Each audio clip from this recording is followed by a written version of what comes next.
Assalamualaikum warahmatullahi wabarakatuh. Salam damai sejahtera buat kita semua. Shalom, Om Swastiastu, Namo Buddhaya, dan salam kebajikan. Saya Feby Mahendra Putra, Direktur Pemberitaan Tribun Network. Tribuners, pada hari ini Rabu 17 Mei 2023, penyidik Kejaksaan Agung Republik Indonesia membuat kejutan terkait dengan proses lanjutan penyidikan kasus korupsi proyek pengadaan BTS di seluruh wilayah Indonesia, terutama di daerah perbatasan dan daerah terpencil. Jumlah BTS yang dibangun adalah 7.904. Dan Kejaksaan Agung pada hari ini menetapkan Menteri Komunikasi dan Informatika Johnny G. Plate atau Johnny Gerat Plate sebagai tersangka, sekaligus menahan yang bersangkutan di rutan Kejaksaan Agung. Dan selain sebagai menteri, Pak Johnny G. Plate juga Sekretaris Jenderal Partai Nasdem. Dan sebagaimana kita ketahui, Partai Nasdem adalah partai koalisi pemerintah. Dan untuk ngobrolin perkara yang luar biasa ini, telah hadir bersama dengan saya, Ketua Komisi Kejaksaan Republik Indonesia, Pak Barita Simanjuntak. Supaya kelihatan muda, saya panggilnya Bang Barita Simanjuntak. Pak, selamat sore. Selamat sore, Mas Feby. Apa Salam kabar, sejahtera, Pak? kabar baik, sehat. Sehat ya? Sehat. Pak Barita, terima kasih luar biasa sudah bersedia ngobrol dengan kami pada kesempatan hari ini. Pak Barita, sebagai Ketua Komisi Kejaksaan, Bapak terkejut nggak Kejaksaan Agung kemudian menahan Menteri Komunikasi dan Informatika Pak Johnny G. Plate, Pak? Ya, sebenarnya kalau kita lihat dari langkah-langkah hukum pro justisia itu adalah hal yang biasa. Ya. Itu yang pertama. Yang kedua, sejak awal mulai penyidikan kasus ini, ya Kejaksaan kan selalu menerapkan transparansi, akuntabilitas dan profesionalitas, berhati nurani dan humanis. Kami selalu mengingatkan, dan itu juga secara langsung juga dinyatakan oleh Jaksa Agung, bahwa proses penanganan semua kasus itu harus dilakukan secara baik, penegakan hukum yang profesional. Karena itu kami tidak terlalu kaget atas berita hari ini, karena kami ikuti perkembangannya. Oh, Mas jadi Feby. sejak awal penyelidikan dan menyidikan setahun lalu lebih ya mungkin ya, Pak? Ya, kalau saya tidak salah April tahun lalu ya, Mas. Ya, berarti itu setahun lah ya, Pak ya, lebih sedikit ya. Jadi Komjak atau Komisi Kejaksaan terus mengikuti itu ya, Pak ya? Ya, terutama sekali karena tugas kami kan menjaga agar penegakan hukum itu dilakukan secara konsisten, tegas, juga dilakukan mengikuti standar yang ditetapkan oleh aturan hukum kita. Ya. Itu yang kami wanti-wanti, apalagi kalau sudah menyangkut kejahatan terhadap keuangan negara, tindak pidana korupsi, perekonomian negara.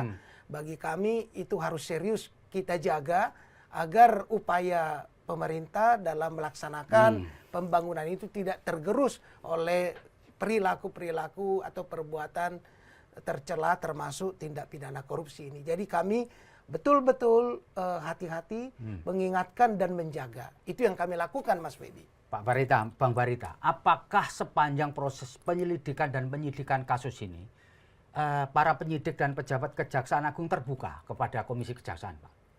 Ya, tentu saja kami ada dua hal yang bisa menjadi konfirmasi dalam penanganan kasus ini ya. Satu, kami selalu berangkat dari adanya laporan pengaduan masyarakat. Setiap laporan pengaduan masyarakat sesuai dengan ketentuan mengenai layanan publik, kami harus menindaklanjuti. Oh, gitu nah, ya? dalam kasus ini ketika banyak ada yang menyampaikan ke kami, dan kami tentu meneruskan itu, minta penjelasan kepada Pitsus ya, Kejaksaan. Dan itu yang pertama. Yang kedua, karena ini menarik perhatian sejak awal, tentu kami juga meminta perkembangan penanganan kasusnya sewaktu-waktu. Dan diberi? Dan diberikan dalam kapasitas tentunya informasi yang dapat diberikan. Sebab dalam teknis penyidikan kan ada hal-hal juga yang menjadi domainnya penyidik yang harus dijaga sampai pada pelimpahannya nanti ke pengadilan. Itu Mas Feby. Oke, Bang Barita, sepanjang Bang Barita tahu kan disebutkan bahwa banyak masukan dari masyarakat ke Komjak. Boleh cerita sedikit, masukan dari masyarakat itu yang sebagian besar mengenai apa, Pak? terkait dengan Ya. proyek ini Pak ya, proyek pendirian BTS di wilayah terdepan terpencil di Republik ini yang jumlahnya 7.904 dan kemudian nilainya adalah 9,5 triliun Pak Barita. Iya, yang pertama Mas Febi, ya ini kita akan juga masyarakat perlu mengetahui. Karena terutama kan jalannya perkembangan kasus ini di awal kan agak lambat, kan? Sehingga masyarakat itu menyampaikan keluhannya, kenapa itu begitu lambat. Dan ini kan kadang dugaan-dugaan publik ini kan harus dijawab dengan proses penyidikan yang transparan. Ya. Sehingga misalnya ketika ditetapkan tersangka, mana pihak aparatur negaranya kan selalu ditanya.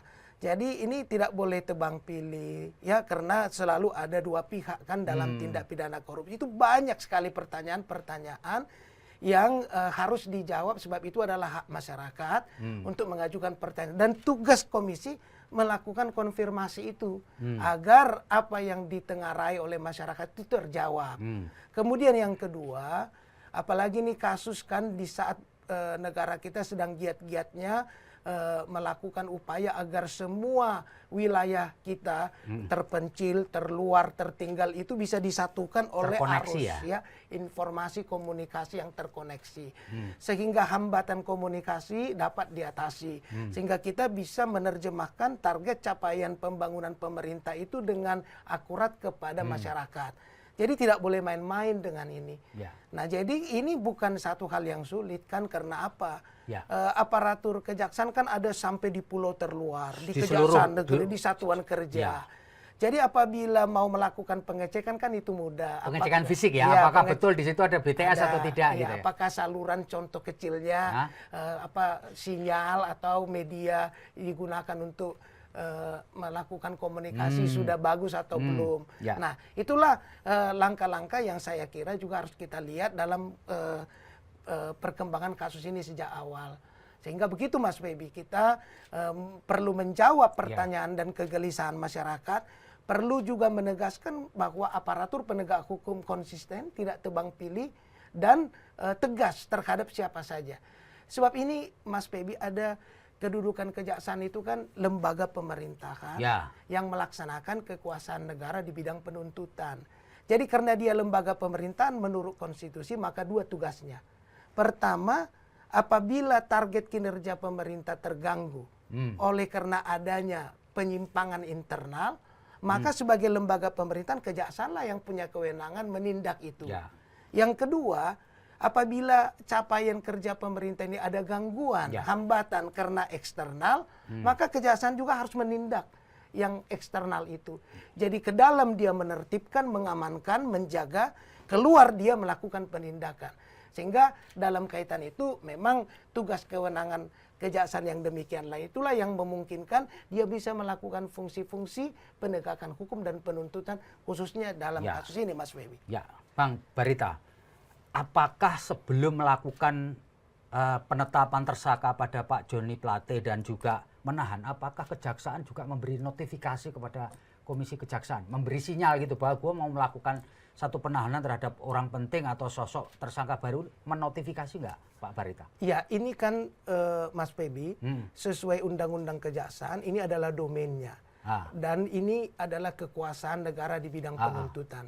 Tidak ada kewajiban dari kejaksaan karena dia melaksanakan kekuasaan negara di bidang penuntutan untuk menyampaikan langkah-langkah hukum pro justis yang dilakukannya terhadap siapapun dan kepada siapapun. Termasuk kepada komisi? Termasuk pada komisi. Tapi karena akuntabilitas, profesionalitas, lalu tanggung jawab publik, public trust, beberapa poin dari penanganan ini yang substansinya adalah berjalan tanpa tebang pilih, konsisten sepanjang alat buktinya mendukung jalan terus.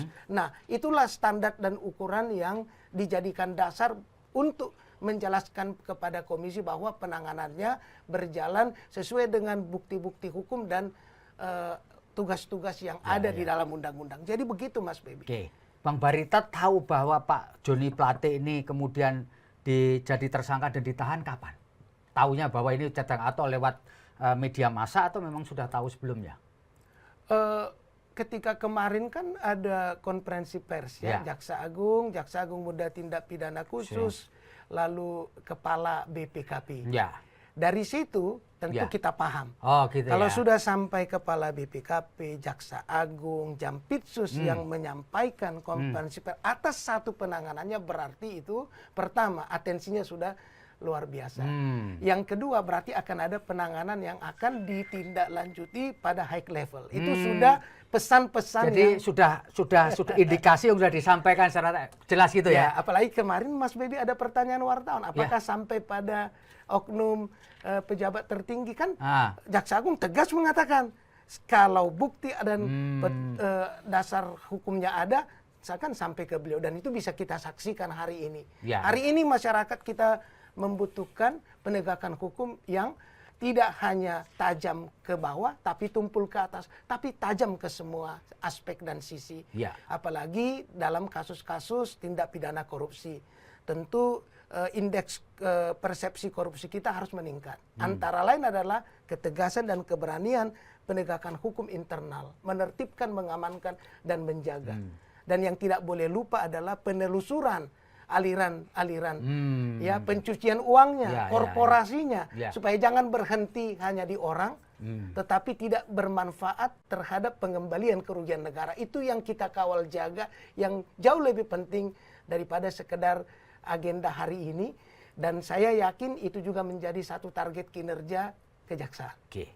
Pak, ini banyak orang bertanya, Pak, Bang Barita, apa lazim seorang penyidik kemudian menggeledah mobil yang dipakai oleh calon tersangka ke Kejaksaan Agung? Tadi kan diberitakan di TV, mobilnya digeledah. Apa lazim, Pak, itu penggeledahan mobil yang terkait, kan penggeledahan tentu harusnya terkait dengan sebuah perkara gitu. Gimana, Bang, penjelasannya?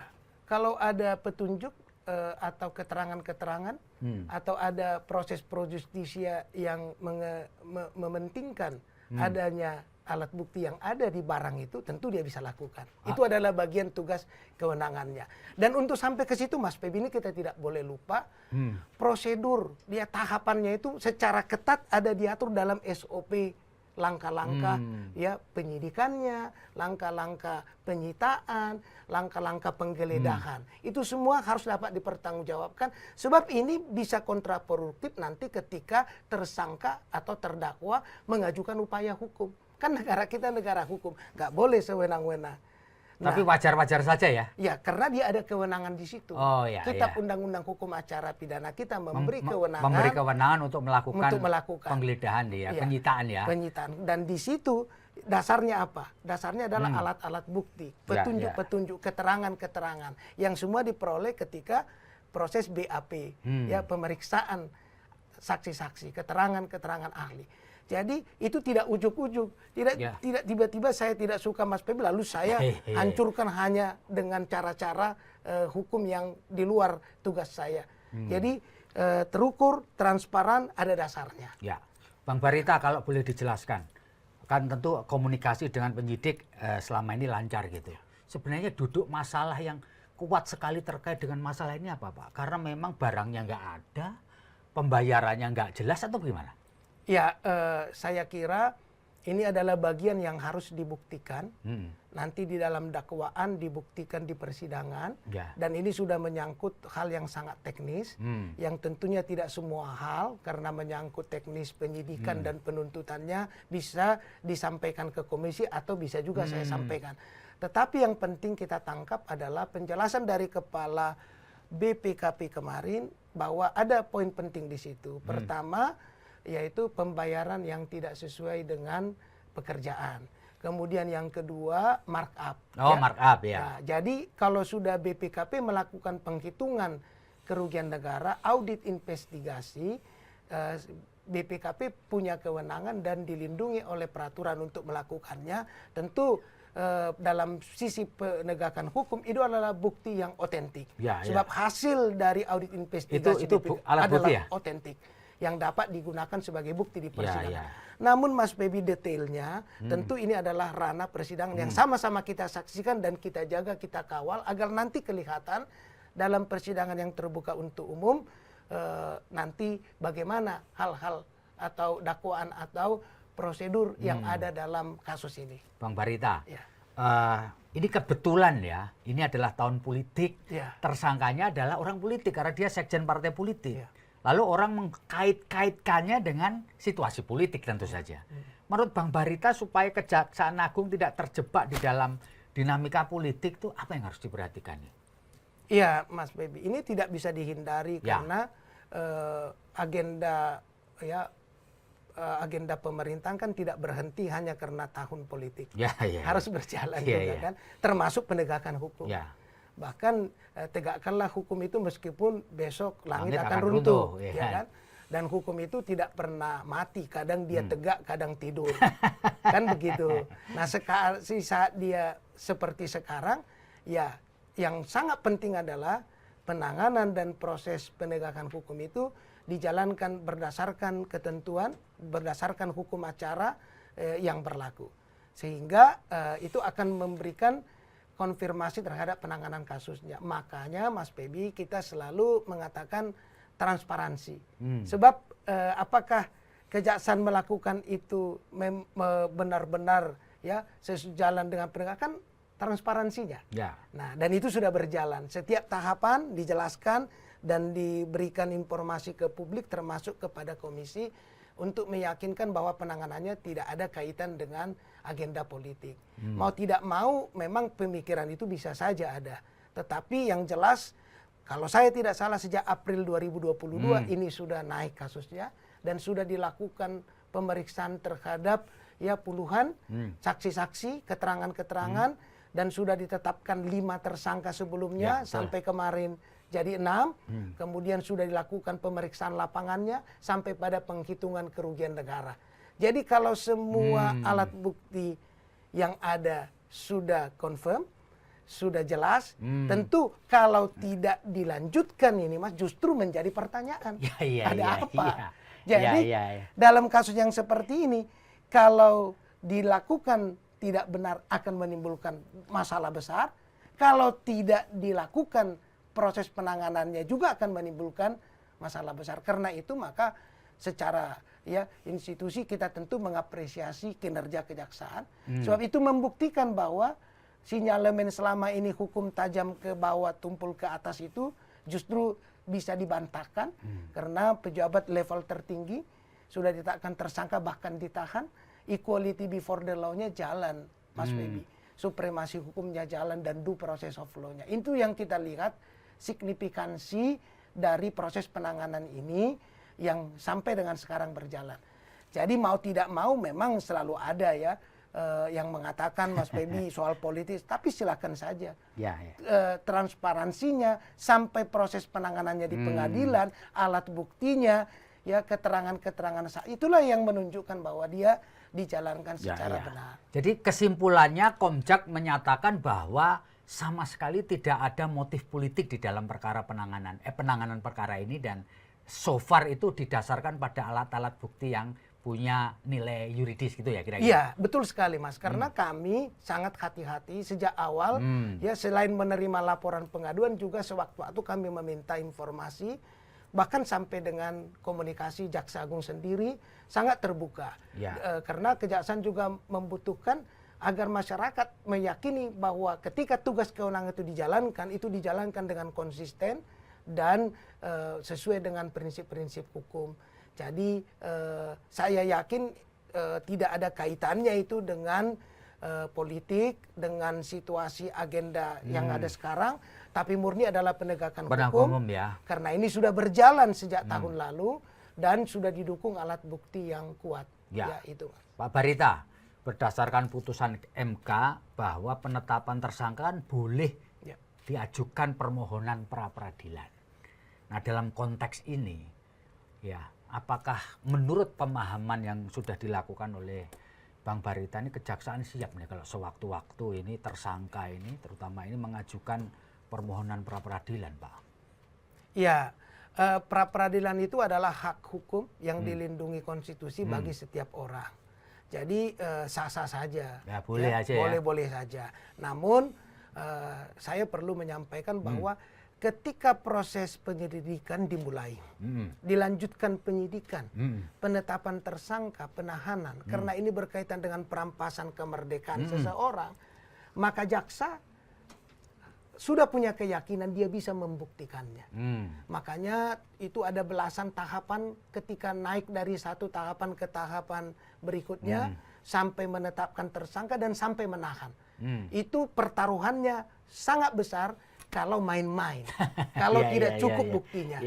Dan risikonya tinggi ya? Risikonya tinggi. Jadi ketika sudah ditetapkan tersangka ditahan, ya jaksa sudah yakin bahwa dia bisa membuktikannya dan terbukti. Sekalipun ada pra-peradilan, jaksa itu sudah mempersiapkan pelurunya ya, untuk berkaitan dengan formalitasnya.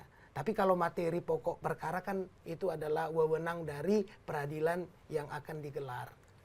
Bang Barita, menurut Abang ini perlu nggak sih sebenarnya Kejaksaan Agung itu meminta KPK untuk melakukan supervisi supaya orang tambah yakin bahwa ini memang murni hukum gitu? Ya, saya kira yang sekarang paling penting adalah kepercayaan masyarakat. Kalau kepercayaan masyarakat tinggi, dibuktikan dengan kinerja yang baik, maka itu akan produktif dan dukungan kuat. Kita lihat Mas Feby, hasil dari survei kemarin ya, tanggal 30 April, Kejaksaan kan paling tinggi tingkat kepercayaannya dibanding penegak hukum yang lain. Jadi kalau di zaman-zaman dulu mungkin itu diperlukan karena kepercayaan pada institusi kejaksaan tidak sebaik yang lalu. Tapi kalau sekarang dia yang dipercayai nomor satu, tentu yang paling penting adalah kepercayaan masyarakat. Kalau justru minta supervisi dari yang lebih rendah tingkat kepercayaannya, ini kan menjadi satu hal yang secara metodologis juga pertanyaan. Jadi yang penting menurut saya dibuktikan kejaksaan adalah kepercayaan masyarakat. Lewat apa? Lewat transparansi penanganannya. Lewat nanti kan ada survei yang dilakukan. Lewat pemberitaan-pemberitaan dari media. Itu yang paling penting. Karena sekarang udah geser, Mas. Kekuatan itu tidak lagi pada institusi saja, tapi pada netizen. Pada tingkat kepercayaan masyarakat. Itu yang bisa mempengaruhi penegakan hukum kita agar betul-betul dijalankan secara profesional. Jadi so far nggak perlu ya Pak ya, karena tingkat kepercayaannya sudah tinggi, tinggal membuktikan saja transparansinya di sidang persidangan nanti ya Pak ya. Apalagi Mas Feby ini kan kasus tindak pidana korupsi yang naik penyidikannya, penuntutannya kan. Nah, itu tentu saja tren masyarakat akan mendukung itu kan. Kecuali misalnya dihentikan. Kan itu ya. Jadi ini saya yakin ya, dan kita juga mengharapkan netizen itu memberikan dukungan penuh agar tidak diganggu oleh upaya-upaya di luar hukum, disurutkan ya, semangat untuk melakukan penyidikan pada tindak pidana korupsi apa saja, sehingga dengan itu bisa dijaga penegakan hukum kita dengan public trust yang tinggi, Mas. Ya, Pak Barita, Bang Barita, tadi kan disebutkan bahwa sudah lama Komjak ini, Komisi Kejaksaan, mengikuti secara cermat perkembangan penyelidikan, penyidikan, lalu mendapatkan juga berbagai masukan dari masyarakat. Betul ya Pak ya? Ya, betul, Mas. Oke, kalau boleh Pak, apa yang ingin Komjak sampaikan kepada masyarakat, membaca kita, pendengar kita, terkait dengan penanganan kasus korupsi yang menurut saya sih nilainya nggak kecil gitu kan, pengaruhnya gede gitu loh, karena menyangkut kepentingan banyak orang ya, dan kemungkinan bisa jadi malah justru barang-barangnya itu nggak ada tapi dilaporkan ada, misalnya BTS-nya nggak ada tapi dalam laporan ada. Apa yang bisa Bapak sarankan kepada masyarakat untuk ikut mengawasi atau mencermati penanganan kasus ini Pak? Kekuatan people power zaman sekarang dalam bidang penegakan hukum sudah masuk ke tempat yang paling baik. Netizen, ya, pengaruh public opinion itu sangat kuat. Indeks persepsi negara hukum juga ditentukan oleh itu. Termasuk kepercayaan publik pada institusi penegak hukum. Oleh sebab itu, masyarakat kita adalah mata dan telinga aparatur penegak hukum. Sekarang Kejaksaan, Mas Feby, sudah terbuka. Segala bentuk laporan pengaduan masyarakat, tentu yang bernilai, ya, yang benar, bukan hoax, itu akan ditindaklanjuti. Ya, ratusan laporan pengaduan masyarakat yang sampai kepada komisi kami teruskan dan ada respon tindak lanjutnya. Termasuk kalau ada oknum jaksa yang melanggar. Penindakan itu sudah bukan hal yang sulit tapi sudah pasti ya, sebab itu adalah target dan kinerja dari kejaksaan sekarang. Yang kedua, kita melihat Mas bahwa kinerja yang begitu baik juga yang harus kita jaga adalah serangan balik para koruptor melalui kekuatan-kekuatan itu serangan balik ya. Melalui pelemahan ya. Contoh antara lain misalnya ada yang mempersoalkan ya kewenangan kejaksaan dalam menyidik tindak pidana korupsi. Itu kan sekarang ada yang menggugat. Walaupun itu hak konstitusional, tapi kita harus lihat konteksnya. Jangan sampai itu melemahkan penegakan hukum. Apalagi kejaksaan mengungkap kasus Jiwasraya, Asabri, Garuda, minyak goreng, yang semua itu berkaitan dengan hajat hidup orang banyak. Perekonomian negara, kerugian keuangan negara yang berhasil dipulihkan. Jangan sampai semangat yang begini baik, kinerja yang begitu baik, luntur oleh corruption kembali ya. Jadi itu yang harus dijaga dan dikawal masyarakat. Jadi yang perlu diwaspadai serangan balik itu tadi ya. Serangan balik itu. Ya.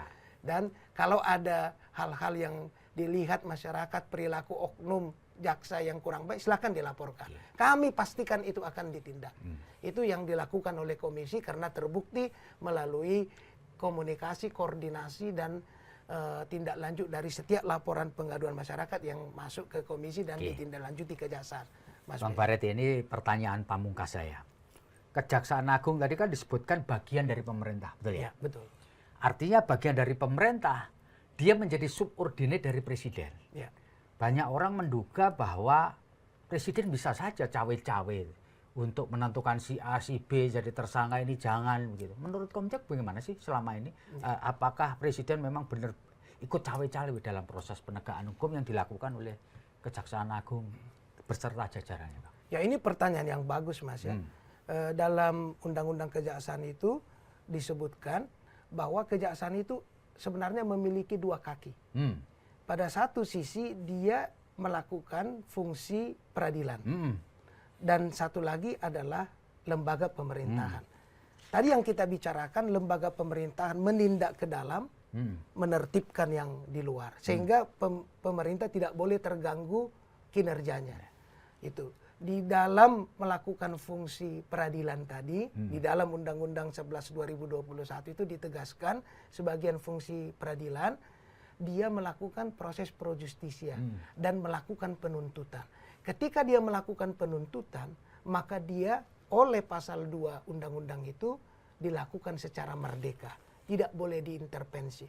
Menetapkan tersangka, menetapkan penyidikan, dia tidak boleh diintervensi. Termasuk penghentian penyidikan. Termasuk penghentian penyidikan. Dia merdeka betul, dijamin undang-undang dalam melaksanakannya.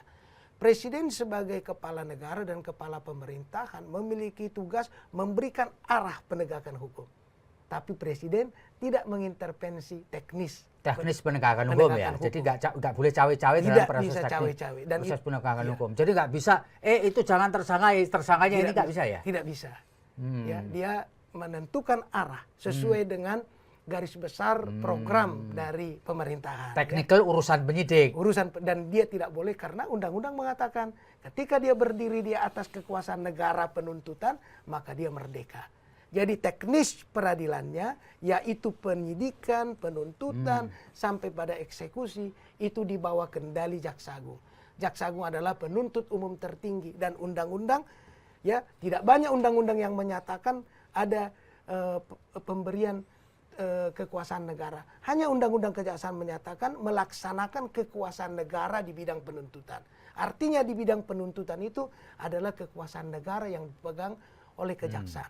Sehingga siapapun tidak bisa mengintervensi. Jadi proses penegakan hukum yang ada sekarang itu murni adalah bagian dari proses pelaksanaan kekuasaan negara di bidang penuntutan.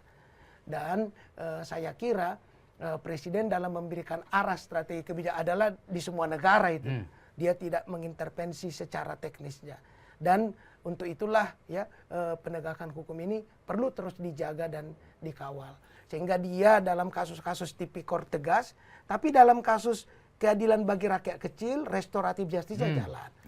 Sehingga dua sisi itu tetap seimbang, Mas Bek. Oke. Baik, terima kasih Pak Barita Simanjuntak, Ketua Komisi Kejaksaan, atas pencerahannya lah ya, terkait dengan para ini supaya masyarakat kita, para netizen bisa melihat penanganan kasus ini secara proporsional. Ya. Baik, saya terima kasih sekali lagi. Semoga ngobrol kami dengan Pak Barita Simanjuntak membawa manfaat.